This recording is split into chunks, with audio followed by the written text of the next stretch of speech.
प्रिय विद्यार्थियों, सुप्रभात।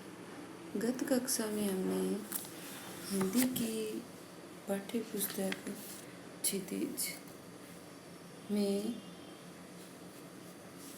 कवि देव द्वारा रचित सवैया थे उनका अध्ययन किया। आज हम कवि देव द्वारा रचित जो कविता है उसका अध्ययन करेंगे। ध्यान से देखिए। झहरी झहरी झिनी बूंद है परती मानो। यहाँ बताया गया है कि झहरी झहरी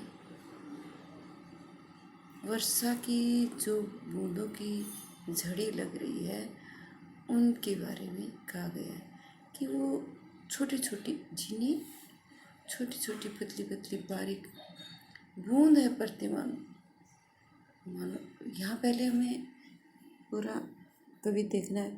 झहरी झहरी झिनी बूंद है प्रति मानो, गहरी गहरी घटा घेरी है गगन में। आनी कहो श्याम मोसो, चलो झूली बे को आजू। फूली ना समानी भई ऐसी हो मगन में।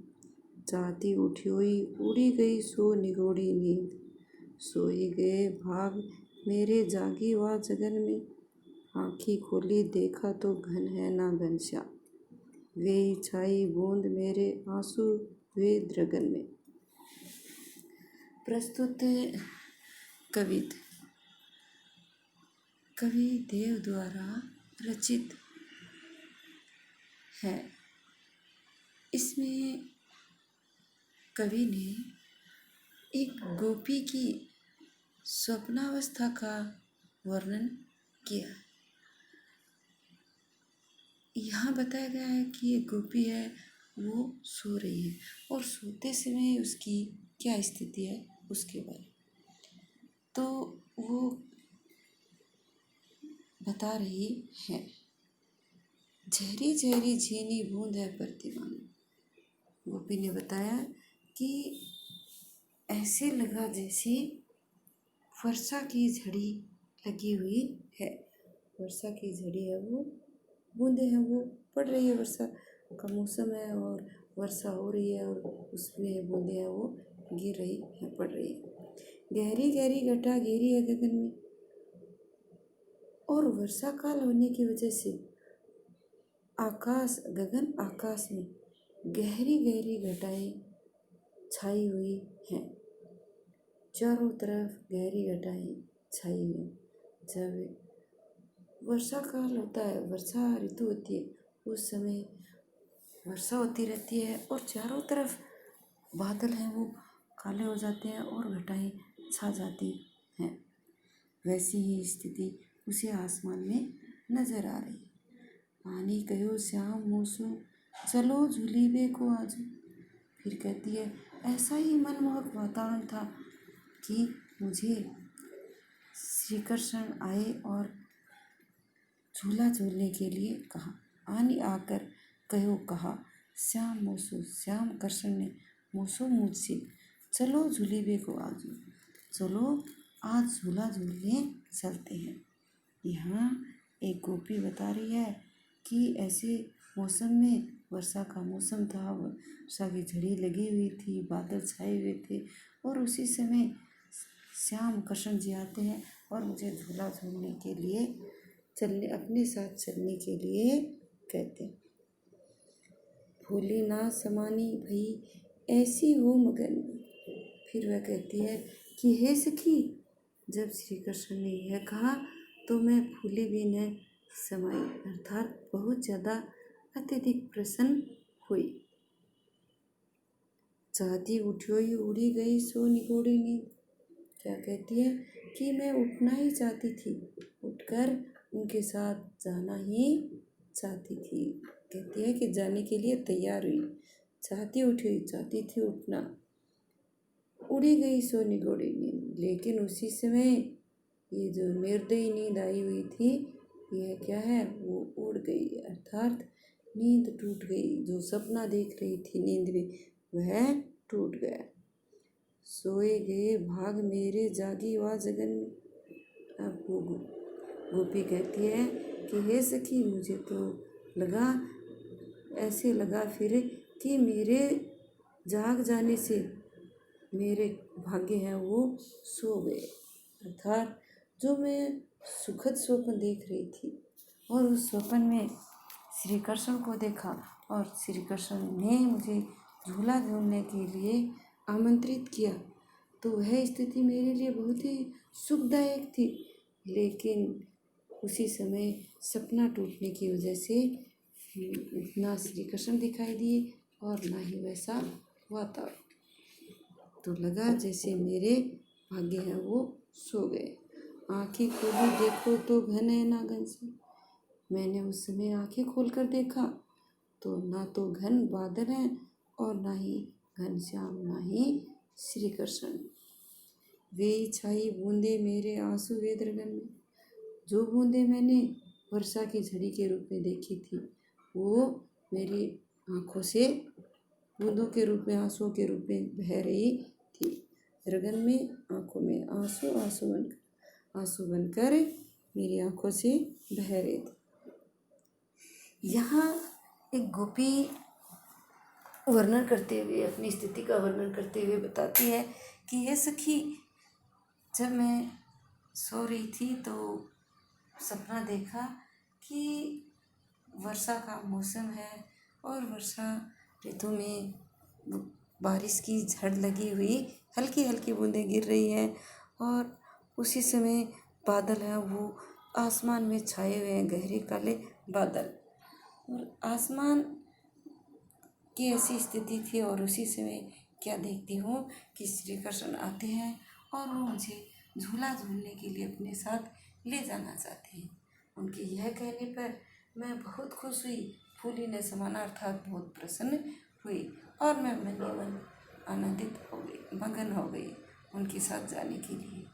उनके साथ जाना ही चाहती थी, लेकिन उसी समय नींद टूट गई, अर्थात जो सपना आया हुआ था वह टूट गया। और वैसी स्थिति होने पर ऐसे लगा जैसे मेरा भाग्य है वो सो गया, किस्मत सो गई है।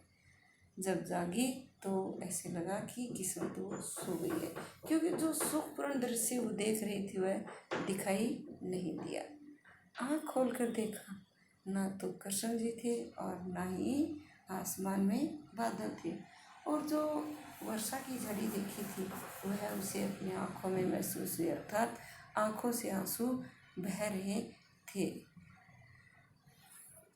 और अभी इसका विशेष होगा। इसमें नायिका के संयोग और वियोग की स्थिति का वर्णन किया गया। अनुप्रास, पुनरुक्ति प्रकाश, गहरी गहरी, झहरी झहरी, इनमें पुनरुक्ति प्रकाश अलंकार है और साथ ही साथ विरोधाभास भी है, क्योंकि जो स्थिति सावन के महीने में दिखाई दे रही है वही उसे अब नजर आती है, वही अपने आँखों में आंसू आने की वजह से नजर आ रही है। इसके शब्दार्थ नुपुर घुंघरू कटी कमर, लसे सुशोभित, किरीट मुकुट, इस प्रकार से ये सारे शब्दार्थ। अब हम इसके अभ्यासार्थ प्रश्न देखें। कवि देव का जन्म स्थान था इटावा। गहरी गहरी घटा में कौन सा शब्दालंकार है? शब्दालंकार है इसमें अनुप्रास। गहरी गहरी घटा आ गया इसलिए इसमें अनुप्रास अलंकार है। श्री ब्रजदुल्ला की संज्ञा किसे प्रदान की गई? तो श्री ब्रजदुल्ला की संज्ञा श्री कृष्ण को प्रदान की गई। रस की लालची और दासी कौन हो गए? रस की लालची और दासी नायिका की या कहीं की गोपियों की आंखें हो गई। श्याम ने किसे झूला झूलने के लिए आमंत्रित किया? श्याम ने किसी गोपी को या नायिका को झूला झूलने के लिए आमंत्रित किया। नायिका भी लिख सकते हैं, गोपी भी लिख सकते हैं और राधा भी लिख सकते हैं। नेत्रों को मधुमक्खी के समान क्यों बताया? तो इसमें बताना होगा कि मधुमक्खियाँ मधु में डूब जाती हैं तो उनके पंख हैं वो भी पूरी तरह से मधु में सन जाते हैं, और यदि वो उस समय उन्हें बाहर निकालना चाहे तो वो निकल भी नहीं पाते हैं। उसी प्रकार से गोपियों की आंखें भी प्रियतम श्री कृष्ण के रूप माधुर्य में डूब गई हैं। यदि गोपियाँ प्रयास करें तो भी अपने आँखों को वहाँ से नहीं हटा पाती, इसलिए उनकी स्थिति भी मधुमक्खी के समान हो गई थी। इसलिए उनकी आँखों को, गोपियों की आँखों को मधुमक्खी या नेत्रों को मधुमक्खी के समान बताया गया। नायिका के भाग क्यों सो गए? नायिका ने स्वप्न में देखा कि वर्षा की हल्की हल्की बूंदें गिर रही थी। सुहावना मौसम था, चारों तरफ आसमान में बादल छाए हुए थे। उसी समय उसके प्रिय या कहें कि प्रियतम श्री कृष्ण उसे झूला झूलने के लिए अपने साथ ले जाना चाहते थे। जैसे ही नायिका उनके साथ जाने के लिए उठने का प्रयास करती है तो उसकी नींद खुल जाती है। नींद खुलने से मधुर स्वप्न था वह भी टूट गया। इस कारण नायिका की नींद खुलने से, स्वप्न टूटने की वजह से उसने माना कि उसका जो सुंदर भाग्य था वह सो गया, अर्थात सुंदर भाग्य समाप्त हो गया। 8वां क्वेश्चन, जय जग मंदिर दीपक सुंदर से कवि का क्या तात्पर्य? कवि का आशय है कि जिस प्रकार दीपक के जलने से मंदिर में प्रकाश फैल जाता है और वहाँ चारों तरफ का दृश्य है वो सुंदर लगता है। श्री कृष्ण का सौंदर्य भी या श्री कृष्ण की शोभा भी दीपक के समान थी। उनके वहाँ रहने से, उनकी शोभा की वजह से ब्रज प्रदेश है वो जगमगाता रहता। इसलिए श्री कृष्ण की छवि को जग मंदिर सुंदर कहा गया है और उन्हें उस मंदिर का दीपक बताया गया है। काव्यांश के आधार पर कृष्ण के सौंदर्य का वर्णन कीजिए। कवि देव द्वारा रचित काव्यांश में कवि ने श्री कृष्ण के सौंदर्य का वर्णन करते हुए सवैये में बताया है कि श्री कृष्ण ने जो वेशभूषा पहन रखी थी वो राजकुमारों जैसी थी। उन्होंने पैरों में सुंदर नुपुर पहन रखे जो मधुर ध्वनि में बज रहे थे। उनकी कमर में करधनी शोभायमान हो रही। श्री कृष्ण ने पीले रंग का वस्त्र धारण कर रखा था जो बहुत ही सुंदर लग रहा था। उनके वक्ष पर वनमाला अर्थात वन के रंग बिरंगे फूलों की माला शोभायमान हो रही थी। वो एक राजा के समान लग रहे थे। मस्तक पर मुकुट सुशोभित हो रहा था। उनकी वेशभूषा राजसी वेशभूषा की समान थी। बड़ी बड़ी चंचल आंखें और मुख के ऊपर चंद्रमा की चांदनी के समान मुस्कुराहट। मुस्कुराना चांदनी के समान, मुख चंद्रमा के समान। इस प्रकार उनका सौंदर्य देखकर लगता था कि वो ब्रज भूमि के दूल्हे हैं, अर्थात ब्रज भूमि के कुल दीपक हैं। सारा ब्रज उन्हीं से ही आनंदित और उल्लासित होता है। इस काव्यांश में श्री कृष्ण के सौंदर्य और वेशभूषा को राजसी मानने की वजह से उन्हें ब्रजभूमि का दूल्हा भी बताया गया है, जो विपरीत है। वे सजे धजे दूल्हे के समान बहुत सुंदर लग रहे थे, इसलिए यहाँ श्री कृष्ण की जो किशोरावस्था है उसको अभिव्यंजित किया गया है। पठितांश के आधार पर देव की काव्यगत विशेषताओं का वर्णन। कवि देव रीतिकालीन कवि माने जाते हैं।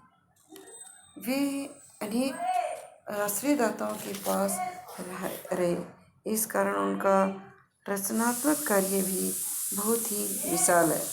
देव रसवादी कवि रहे हैं, इसी से उन्होंने नायिका के सौंदर्य, प्रेम, श्रृंगार का चित्रण किया है। कवि देव का काव्य अनेक विशेषताओं से भी मंडित है।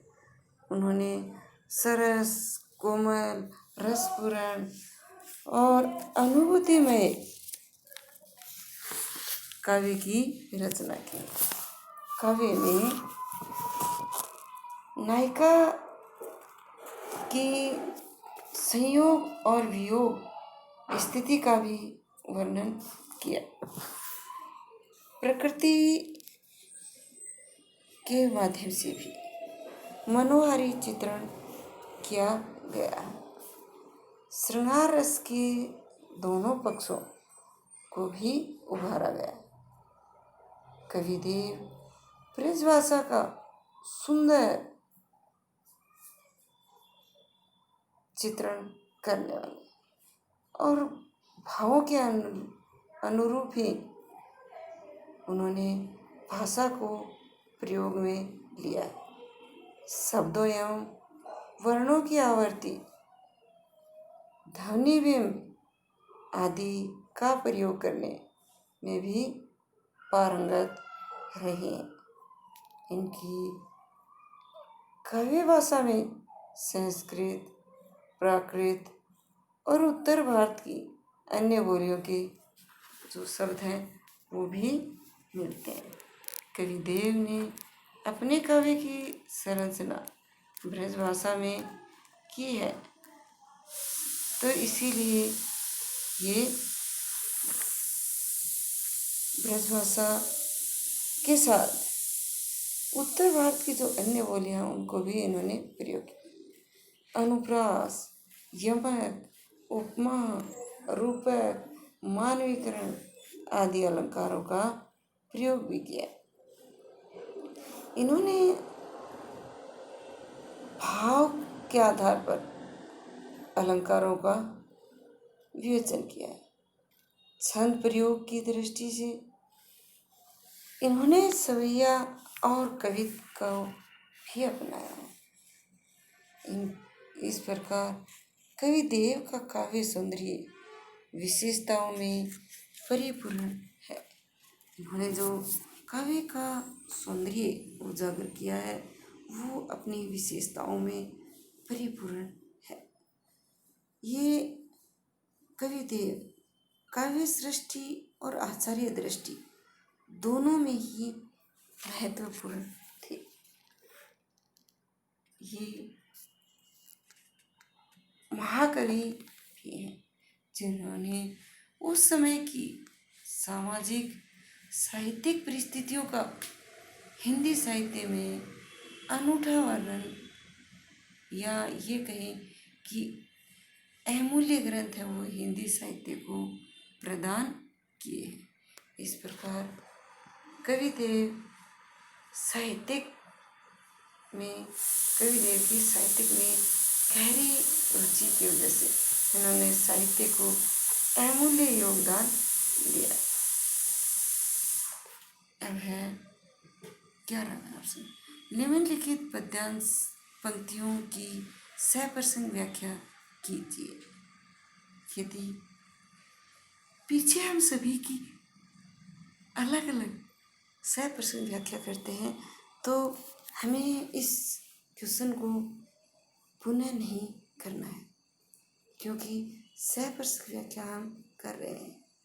पायनी नुपुर मंजू बजे कटी किंकनी में धुनी की मधुराई, ये जो हमारा पहला सवैया था जिसमें श्री कृष्ण की मधुर छवि का वर्णन किया गया था, उसके बारे में पूछा तो प्रसंग लिख देंगे कि प्रस्तुत पद्यांश कवि देव द्वारा रचित सवैया में से अवतरित है। इसमें श्री कृष्ण के सौंदर्य को ब्रज के दूल्हे के समान उभारा गया या बताया गया है। फिर व्याख्या करेंगे और व्याख्या के बाद विशेष में हमें ब्रज भाषा का प्रयोग और श्री कृष्ण के सौंदर्य का प्रयोग और व्याख्या में हमें विस्तृत रूप से बताना है कि किस प्रकार से उनकी वेशभूषा है, कैसा उन्होंने रूप धारण कर रखा है, कैसी उनकी छवि है, यह सब उजागर करते हुए व्याख्या को विस्तृत रूप देना। दूसरा, चाहती उठ्योई, उड़ी गई सो निगोड़ी नींद। क्या कह रही है कि उठना ही चाहती थी। यहाँ जो कवि देव द्वारा रचित तीसरा जो कवित है उससे संबंधित ही व्याख्या है, तो हमें इसकी भी सप्रसंग व्याख्या समझनी है। इसे विस्तृत रूप में न करके इसे समझ ले। प्रसंग की प्रस्तुत पद्यांश कविदेव द्वारा रचित कवित है। इसमें कविदेव ने नायिका की संयोग और वियोग स्थिति का वर्णन किया है।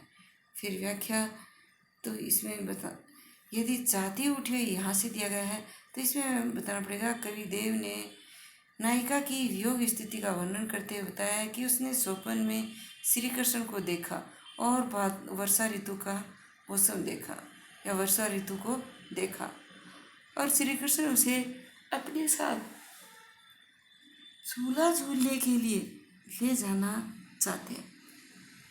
वो उनके साथ जाना ही चाहती है कि उसी समय उसकी नींद है वो टूट जाती है। ऐसी स्थिति होने पर वो जो मनोनुकूल स्थिति थी वो जाना ही चाहती थी वह, लेकिन पूरी नहीं होती है। तो ऐसी स्थिति होने पर वह मानती है कि उसका भाग्य है वो सो गया और कहती है कि जब आँख खोलकर देखा ना श्री कृष्ण थे और ना ही आसमान में बादल, और जो आसमान से वर्षा होने का दृश्य उसे नजर आया वह उसे अपनी आंखों में आंसू के रूप में दिखाई देता है। प्रिय विद्यार्थियों, हमारा जो पाठ था 4 का वह पूरा हुआ। यदि किसी के कोई समस्या हो तो उसे समझ सकते हैं और पूछ सकते हैं। सभी को सप्रसंग व्याख्या करनी है, वह प्रश्नोत्तर करके ग्रुप पर शेयर करना है। अभी भी 1-2 विद्यार्थियों के अलावा सभी विद्यार्थियों का होमवर्क नहीं आ रहा है। प्रिय विद्यार्थियों, अपना होमवर्क गृह कार्य अति शीघ्र करके सेंड करें। अपना ध्यान रखें, स्वस्थ रहें, सुरक्षित रहें और घर पर रहें। लेकिन साथ साथ कक्षा 10 में जो विद्यार्थी हो गए हैं वो अपनी पढ़ाई का पूरा ध्यान रखें। धन्यवाद।